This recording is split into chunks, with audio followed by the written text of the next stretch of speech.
Guys, welcome to my channel. और आज का जो टॉपिक है वो है मुद्रास्फीति यानी इन्फ्लेशन। जैसे कि आपको पता है ये 12th के लिए भी इम्पोर्टेंट है और कंपटीशन लेवल पे भी बहुत इम्पोर्टेंट टॉपिक कहलाता है। तो पढ़ते हैं आज मुद्रास्फीति के बारे में।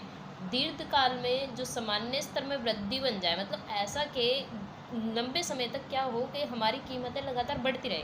कोई भी चीज़ है, कोई भी अगर वस्तु है, कोई एक्स वस्तु है, इस एक्स वस्तु का अगर प्राइस लगातार बढ़ता रहे यानी बढ़ता ही जाए प्राइस, तो उस कंडीशन को हम मुद्रास्फीति कहते हैं सिंपल लैंग्वेज में।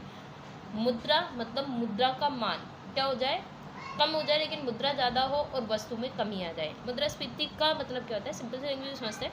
प्राइजेस लगातार बढ़ेंगे, अगर प्राइजेस लगातार बढ़ रहे हैं किसी चीज़ के, तो यानी हम कह सकते हैं कि बाज़ार में मुद्रा ज़्यादा है, लोगों के पास पैसा ज़्यादा है, वो डिमांड ज़्यादा कर रहे हैं, डिमांड मतलब मांग ज़्यादा रहे हैं, तभी तो चीज़ महंगी हो रही है। भाई जो चीज़ यानी वस्तु कम है, तीसरी चीज़ के वस्तु कम है, अगर वस्तु कम होगी, पैसा ज़्यादा होगा लोगों के पास, तो उस चीज़ की कीमत क्या होगी, बढ़ेगी ना। लेट सपोज़ अगर 2 पेन हैं मेरे पास और यहाँ 5 लोग बैठे हैं जिन्हें पेन चाहिए, यानी इन्हें चाहिए ना भाई। अब ये 2 पेन इन 5 में कैसे दिया जाएगा, अब 5 को ही ज़रूरत है, तो इनके पास मुद्रा जो है वो बहुत ज़्यादा है, यानी पैसा बहुत ज़्यादा है।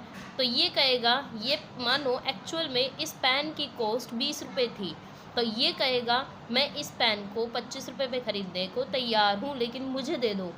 दूसरा कहेगा मैं इस पेन को 30 रुपये में ख़रीदने को तैयार हूँ, मुझे दे दो। और तीसरा उसकी कीमत और बढ़ा देगा ताकि उसे मिल जाए, फिर 35 रुपये देने को तैयार हो जाएगा। चौथा 40 देने को तैयार है और पांचवा कहता है मैं तो 50 ही दे दूंगा, मुझे दे दो। लेकिन तो क्या हुआ, प्राइजेस लगातार बढ़ रहे हैं बिकॉज ऑफ कि मुद्रा ज़्यादा है और वस्तु सिर्फ 2 ही है, यानी वस्तु की कमी है, इस वजह से इसके प्राइजेस लगातार बढ़ रहे हैं। इसे ही मुद्रास्फीति कहते हैं।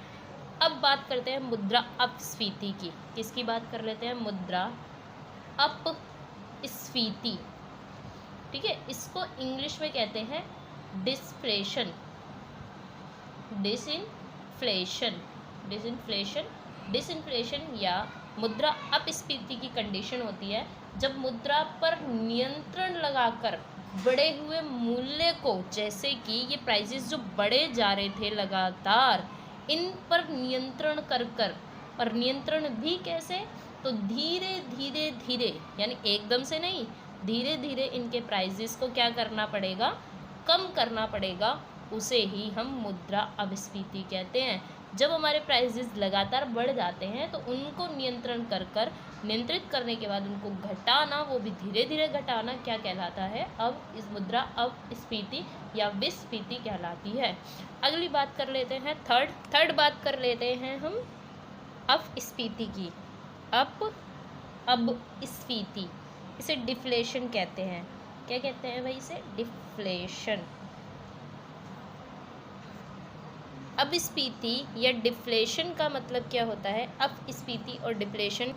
अपस्फीति का मतलब होता है जब किसी भी इकोनॉमी में, एक अर्थव्यवस्था में, एक इकोनॉमी में क्या हो जाता है, सेवाएं और वस्तुएं, दो ही चीज़ें बिकती या खरीदी जाती हैं, या तो सेवाएं या फिर वस्तुएं।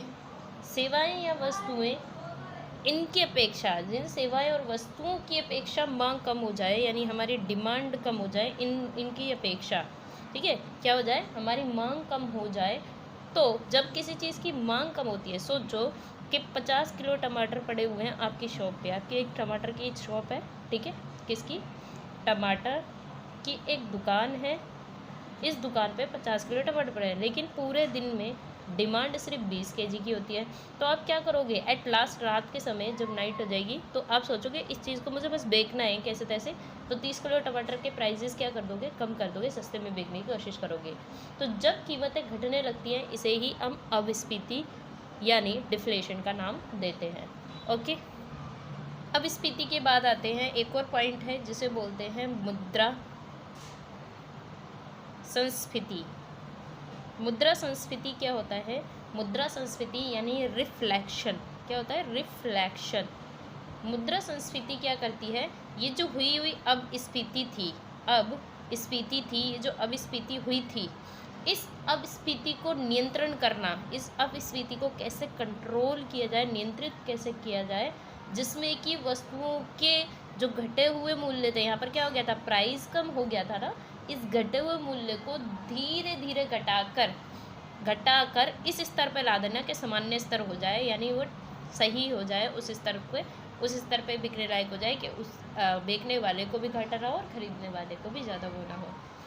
तो अगली जो कंडीशन है, अगला जो प्रकार है वो है स्टैगफ्लेशन। क्या होता है स्टैगफ्लेशन, तो जान लेते हैं इसके बारे में। अगला है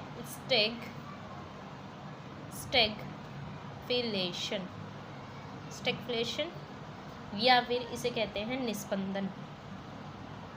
स्टैगफ्लेशन या निस्पंदन की स्थिति वो स्थिति होती है जब किसी अर्थव्यवस्था में या तो मंदी आ जाए या स्फीति, दोनों एक साथ आ जाए, यानी मंदी भी हो जाए और स्फीति की दर भी, दोनों एक साथ हो जाएं, मंदी भी और स्फीति भी देखने को मिल रही है। इस दोनों कंडीशन की स्थिति को ही हम क्या बोलते हैं, स्टैगफ्लेशन यानी निस्पंदन कहते हैं।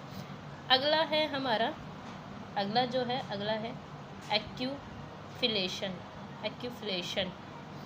एक्यूफ्लेशन जो होता है जब एक साथ मुद्रास्फीति और अपस्फीति दोनों ही आ जाए, मुद्रास्फीति भी हो जाए और अपस्फीति भी हो जाए, इन दोनों कंडीशन को ही हम क्या कहते हैं, एक्यूफ्लेशन कहते हैं। क्या कहते हैं गाइस, एक्यूफ्लेशन कहते हैं। अगला मुद्रास्फीति के प्रकार की बात कर लेते हैं। मुद्रास्फीति के प्रकार, मुद्रास्फीति के प्रकार में पहला है रेंगती हुई मुद्रास्फीति। रेंगती हुई का मतलब क्या होता है, मंदी, यानी धीरे धीरे बढ़ रही है, धीरे धीरे प्राइसेस बढ़ रहे हैं, धीरे धीरे मुद्रास्फीति चल रही है, लगभग 3% तक जब रहती है इसे हम रेंगती हुई मुद्रास्फीति कहते हैं। दूसरी है हमारी दौड़ती हुई मुद्रास्फीति। दौड़ने से पहले एक और बात कर लेते हैं, वो है चलती हुई मुद्रास्फीति। चलती हुई मुद्रास्फीति मतलब होती है विकासशील देशों में ये देखने को मिलती है, यानी अच्छी मानी जाती है, धीरे धीरे चल रही है, इतनी तेज़ी से रेट नहीं बढ़ रहा कि हर किसी को इम्पैक्ट पड़े, धीरे धीरे बढ़ेगा जिससे हर कोई अपनी स्थिति को कंट्रोल कर पाए। जबकि थर्ड है दौड़ती हुई मुद्रास्फीति। दौड़ती हुई मुद्रास्फीति में इस प्रकार की मुद्रास्फीति होती है कि 10 से 20% लगातार बढ़ती रहती है, और 10 से 20% एकदम से बढ़ना बहुत बड़ी बात होती है। इससे क्या होता है, बहुत ज़्यादा इम्पैक्ट पड़ता है वहाँ की पॉपुलेशन को।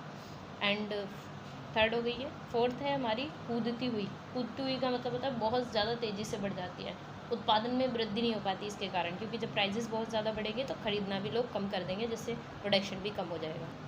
थोड़ी सी और बात कर लेते हैं, सुस्ती क्या होता है और मंदी क्या होता है, और अगला हम बात करेंगे उछाल क्या होता है। 3 वर्ड के बारे में और बात कर लेते हैं। तो सुस्ती की बात करते हैं तो जब अर्थव्यवस्था में मतलब मांग जो है वो घटने लगती है, यानी डिमांड जो है वो हमारी कम हो जाती है और मुद्रास्फीति की दर भी कम हो जाती है, प्राइसेस घटने लगते हैं, डिमांड कम हो जाती है। इस दौरान बेरोजगारी ज़्यादा देखने को मिलती है, अनएम्प्लॉयमेंट ज़्यादा होगी, क्योंकि जब किसी चीज़ की डिमांड ही नहीं होगी तो प्रोडक्शन नहीं होगा, तो एम्प्लॉयमेंट कहाँ से देंगे। मंदी, किसी अर्थव्यवस्था में लगातार ऋणात्मक वृद्धि दर होना, यानी नेगेटिव में चल रही है, चल तो रहा है वृद्धि दर लेकिन ऋणात्मक चल रहा है, तो उसे हम क्या कहते हैं, मंदी की स्थिति कहते हैं। उछाल मतलब जब किसी देश की अर्थव्यवस्था में जब हम एकदम से तेज़ी आ जाए या एकदम से मंदी आ जाए, उसे उछाल कहते हैं। एकदम से तेज़ी हो जाती है ना, एकदम से देखा होगा आपने, सुना होगा अर्थव्यवस्था में इस साल इतना उछाल आया, ठीक है, तो अर्थव्यवस्था एकदम से बूम कर जाती है, एकदम से बढ़ जाती है। ओके गाइज, ये था हमारा स्फीति का चैप्टर। आपको कैसे लगा प्लीज़ ज़रूर बताइएगा, and thanks for watching my channel, and comments कीजिएगा अच्छा है या बुरा है। अच्छा लगा तो लाइक एंड शेयर करा कीजिए, आपके लाइक एंड शेयर से ही मेरा मोटिवेशन बढ़ता है। And thanks for watching my channel.